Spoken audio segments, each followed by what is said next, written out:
All right, so now we're going to be doing some more root divisions, and this time we have a tight crown, a tight woody crown of Herbaceous Perennial. Here we have Anthemis tinctoria. I think it's commonly known as Dyer's chamomile.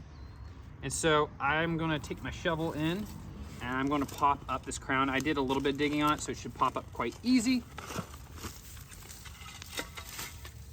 All right, now we can see here, I got some of these bigger stems. I'm probably just gonna knock some of these bigger stems out of the way. Actually, you can kind of see too, if I look at these stems, I'm gonna cut one off right here.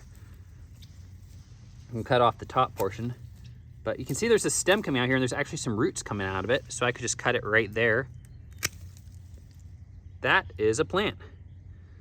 There's some buds right here. So these buds will turn into leaves. So here I got some nice rooting material. So off of this one little stem, I have a new plant. So I'm just gonna set that off to the side so I can plant that later. You can see I got a lot more stems here. Here's another one right here. And I like to cut off the top, make it nice and short.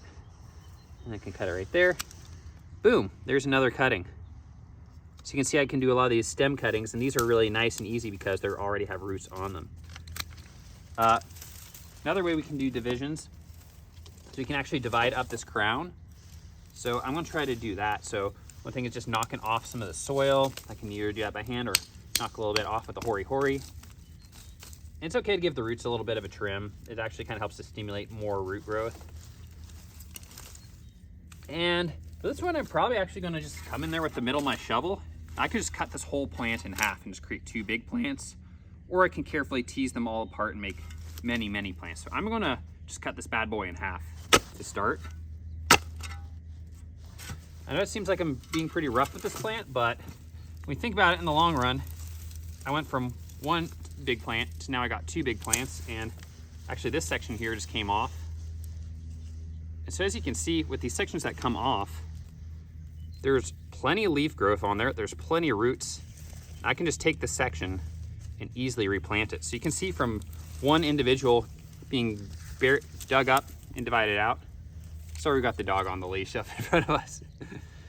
We can get many, many plants out of this one single individual. So this is really nice because I could plant a lot of seeds. This plant produces tons of seeds.